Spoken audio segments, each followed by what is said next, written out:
우리는 천사들이 하나님의 사자라는 것을 성경에서 알고 있습니다. 그들은 또한 성도들과 일반 구원받은 후사들의 필요를 돌보기 위해 하나님에 의해 보내심을 받았습니다. 성경에는 수많은 천사들이 있다고 기록되어 있습니다. 히브리서 12장 22절에 따르면 하늘에 있는 천사의 무리는 셀 수 없이 많습니다. 그러나 우리는 그들의 이름에 익숙하지 않습니다. 천사에 대한 대부분의 언급에서 우리가 하고 싶은 또 다른 항의가 있습니다. 어떤 사람들은 그들이 지상으로 돌아가는 죽은 자의 영이라고 가정합니다.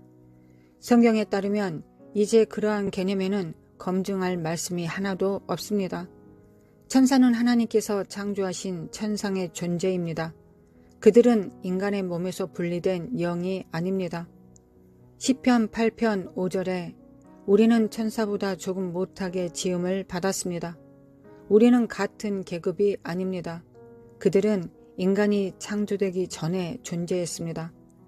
창세기 3장 24절에 아담과 하와가 범죄하여 동산에서 쫓겨났을 때 문에 있는 천사가 그들이 낙원집으로 다시 들어가는 것을 막았습니다. 마태복음 22장 30절에 따르면 그들은 장가도 가지 않고 시집도 가지 않습니다. 하나님의 천사들은 사람이 만들어지기 전에 여기에 있었습니다. 루시퍼와 함께 죄를 지은 천사를 제외하고 하나님의 거룩한 천사들은 그들의 창조주를 사랑하고 그분의 모든 계명에 순종합니다. 당신은 시편 103편 20절에서 읽을 수 있습니다. 천사들의 무리에는 다양한 계급이 있습니다. 세라핌과 케루빔은 이사야서 6장 2절과 시편 80편 1절에 언급되었습니다. 천사들은 사람들을 돕기 위해 여기에 있습니다. 성경은 천사들이 나오는 책입니다. 성경 전체에서 4명의 이름이 있는 천사들만 있습니다. 여기에는 타락한 천사와 거룩한 천사가 포함됩니다. 그들 각각 신성하게 할당된 임무에 따라 수행하는 기능에 대해 간략하게 공부할 것입니다. 타락한 천사 루시퍼부터 시작하겠습니다. 이사야서 14장 12절에서 루시퍼를 지극히 높으신 분을 대항하여 그의 교만과 음모의 결과로 결국 타락하기 전에 하늘에 있었던 천사들 중 하나로 언급했습니다. 이사야서 14장 12절부터 14절 너 아침의 아들 계명성이여 어찌 그리 하늘에서 떨어졌으며 너 열국을 엎은 자여 어찌 그리 땅에 찍혔는고 내가 내 마음에 이르기를 내가 하늘에 올라 하늘의 무별 위에 나의 보좌를 높이리라 내가 북극 지폐의 산 위에 자정하리라 가장 높은 구름에 올라 지극히 높은 자와 비기리라 하도다. 루시퍼는 하늘에 있는 아름다운 피조물이었습니다. 우리는 성경에서 그가 위대한 존재로 창조되었다는 걸 알 수 있습니다. 선지자 에스겔은 그를 완전한 인이었고 지혜가 충족하며 온전히 아름다웠다고 했습니다. 그는 기름 부음을 받은 덮는 그룹이었습니다. 그가 창조된 날부터 그의 모든 길이 완전하였습니다. 루시퍼는 하늘의 영광을 비추기 위하여 창조주에 의해 배치되었습니다. 이제 대천사 미가엘입니다. 미가엘은 하나님의 대천사로 알려져 있습니다. 즉 최고의 천사를 의미합니다. 성경은 종종 대천사 미가엘을 천국의 왕자로 언급합니다. 천사 미가엘은 전쟁과 관련된 천국의 대천사 중 하나입니다. 그가 성경에 언급될 때 대부분 싸울 전투가 있다는 것을 알아차릴 것입니다. 그는 영적인 전사입니다. 그는 전투를 전문으로 합니다. 전쟁이 없을 때 미가엘은 거의 언급되지 않을 것입니다. 천사 미가엘은 마지막 때의 주요한 역할을 담당합니다. 예상한 것처럼 우리는 다니엘 12장 1절에서 마지막 날을 봅니다. 그때 내 민족을 호위하는 대군 미가엘이 일어날 것이요 또 환란이 있으리니 이는 개국 이래로 그때까지 없던 환란일 것이며 그때 내 백성 중 무릇 책에 기록된 모든 자가 구원을 얻을 것이라. 성경에 선택된 단어들을 주목해 보십시오. 내 민족을 호위하는 대군 미가엘이라고 했습니다. 그는 전쟁과 관련된 천사일 뿐만 아니라 보호자이기도 합니다. 나아가 미가엘은 바울이 기록한 데살로니가 전서 4장 16절의 천사일 수도 있습니다. 주님께서 호령과 천사장의 소리와 하나님의 나팔 소리와 함께 친히 하늘로부터 내려오실 것이니 그리스도 안에서 죽은 사람들이 먼저 일어나고 계시록 12장 7절부터 9절에서 천사 미가엘이 어떻게 악마와 타락한 천사들과의 전투를 이끌었고 그들이 천국에서 쫓겨났는지 볼 수 있습니다. 교만이 루시퍼가 전능한 자와 싸우도록 했습니다. 루시퍼의 계획이 밝혀지고 교만에 의해 완고하여져서 전쟁을 벌이려고 했습니다. 교만이 그의 타락을 부추겼습니다. 천사 미가엘과 그의 무리는 천국에서 루시퍼가 있을 곳이 없을 때까지 루시퍼와 전쟁을 했습니다. 계시록 12장 7절과 8절은 하늘에서의 전쟁의 사건을 말하고 있습니다. 하늘에 전쟁이 있으니 미가엘과 그의 사자들이 용과 더불어 싸울세 용과 그의 사자들도 싸우나 이기지 못하여 다시 하늘에서 그들이 있을 곳을 얻지 못한지라. 교만은 파멸로 이끄는 길입니다. 미가엘은 전투에 가난한 그의 큰 힘으로 유명합니다. 그는 마귀를 물리치고 그에게서 다시 죄가 발견되었을 때 하늘에서 내쫓았습니다. 미가엘은 전시 사역을 완수했습니다. 다니엘이 21일 동안 기도했지만 바사국 군주가 천사를 막았습니다. 바사국 군주가 다니엘의 기도에 대한 답을 가져다 줄 다른 천사를 대항하였습니다. 다니엘이 일관성 있게 기도의 자리를 지켰기 때문에 미가엘은 바사국 군주의 손에서 다른 천사를 구출함으로써 개입하게 되었습니다. 다니엘 10장 12절부터 13절에 천사가 마침내 다니엘에게 와서 이르되 다니엘아 두려워하지 말라.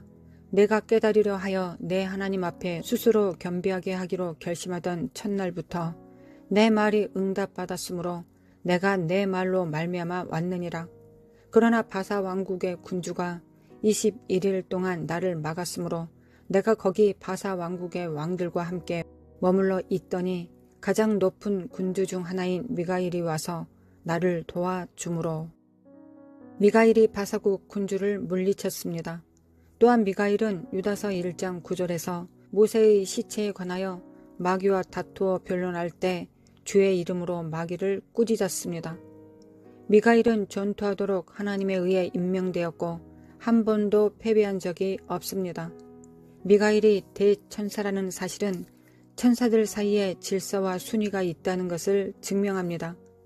예를 들어 계시록 12장 7절부터 9절까지 해서 마귀와 그의 천사들과 싸운 것은 미가엘뿐 아니라 다른 천사들을 이끌고 자신이 그들의 총사령관임을 보여주기도 했습니다.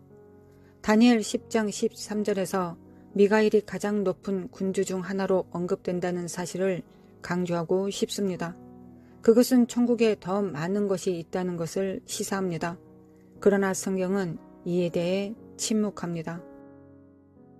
다음은 천사 가브리엘입니다. 당신이 크리스마스 이야기를 들은 적이 있다면 가브리엘이 마리아가 임신하여 예수를 낳을 것이라는 소식을 전한 천사의 이름임을 알고 있을 것입니다.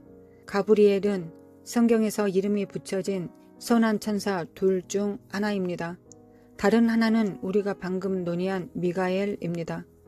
가브리엘은 때때로 대천사 가브리엘로 언급되었는데 성경은 결코 그에게 이 호칭을 부여하지 않습니다. 미가엘은 유다서에서 분명히 대천사로 언급되지만 가브리엘은 성경에서 그렇게 언급되지 않습니다.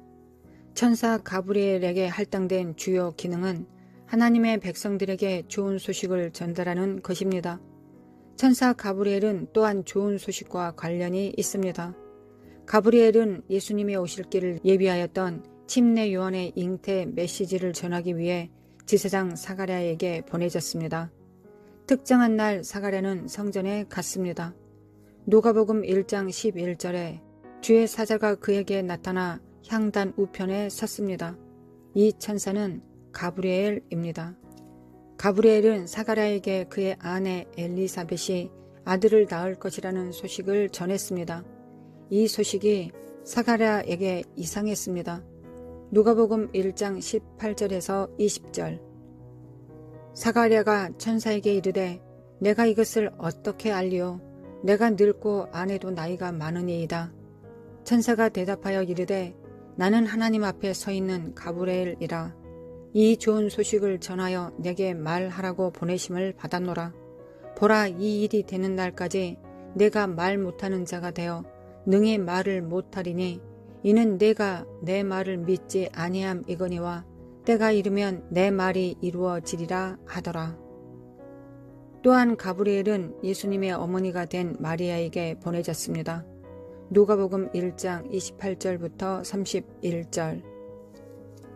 그에게 들어가 이르되 은혜를 받은 자여 평안할지어다. 주께서 너와 함께 하시도다 하니 처녀가 그 말을 듣고 놀라 이런 인사가 어찌함인가 생각하매 천사가 이르되 마리아여 무서워하지 말라. 내가 하나님께 은혜를 입었느니라. 보라, 내가 잉태하여 아들을 낳으리니 그 이름을 예수라 하라. 누가복음 1장 26절에 마리아 정혼자 요셉에게 나타난 자도 가브리엘입니다. 그녀의 잉태가 성령으로 된 것이니 요셉에게 마리아를 떠나지 말라고 합니다. 가브리엘이 성경에 등장할 때마다 사람들에게 좋은 소식을 전합니다. 세상은 그를 큐피드를 닮은 귀엽고 꽃같은 작은 메신저 소년으로 그렸습니다. 이것은 완전히 잘못된 것입니다. 가브리엘이 사가랴와 마리아와 다니엘에게 나타났을 때 세 사람 모두 두려움에 사로잡혔습니다. 누가복음 1장 12절. 사가랴가 그를 보고 놀라며 무서워하니. 누가복음 1장 29절. 마리아가 그를 보고 놀라 이런 인사가 어찌함인가 생각하매. 다니엘 8장 17절. 그가 내가 선 곳으로 나왔는데 그가 나올 때 내가 두려워서 하늘을 땅에 대고 엎드리매. 그는 그의 메시지를 계속 전하기 전에 그들 각자를 안심시켜야만 했습니다. 이제 성경에 이름이 있는 마지막 천사로 넘어갑시다. 대부분의 사람들은 그가 천사로 묘사된 것은 말할 것도 없고 그가 성경에 있는지도 모릅니다. 대부분의 사람들이 들어본 적이 없는 그 천사는 신약의 마지막 책 계시록에 등장합니다. 그의 이름은 아바돈 또는 아볼론입니다. 많은 기독교인들이 아바돈이라는 천사에 대해 들어본 적이 없습니다. 그들은 주로 미가엘과 가브리엘을 알고 있습니다. 아마도 그들이 여러 성경 구절에 등장했기 때문일 것입니다. 아바돈은 아볼론과 같습니다. 그는 계시록 9장 11절에 언급되었습니다. 그들에게 왕이 있으니 무저갱의 사자라. 히브리어로는 그 이름이 아바돈이요 헬라어로는 그 이름이 아볼론이더라. 많은 주석가들은 아바돈을 사탄 자신이라고 생각합니다. 그러나 무저갱의 사자인 아바돈은 악마 수호의 군주나 능력자 중 하나일 가능성이 높습니다. 에베소서 6장 12절. 우리의 씨름은 혈과 육을 상대한 것이 아니요 통치자들과 권세들과 이 어둠의 세상 주관자들과 하늘에 있는 악의 영들을 상대함이라. 그는 아마도 에베소서에 묘사된 실체 중 하나일 가능성이 큽니다. 사탄이 많은 이름으로 알려져 있지만 아볼론이 그들 중 하나가 아닙니다. 아바돈은 마지막 날의 무대에 오르게 될 메뚜기로 가득 찬 무조갱을 다스리는 자 수하에서 일하는 악마로 보입니다. 아바돈은 파괴하는 천사를 의미합니다. 악마가 던져질 무조갱을 관장하는 천사입니다. 아바돈은 무조갱에서 나올 메뚜기의 왕입니다.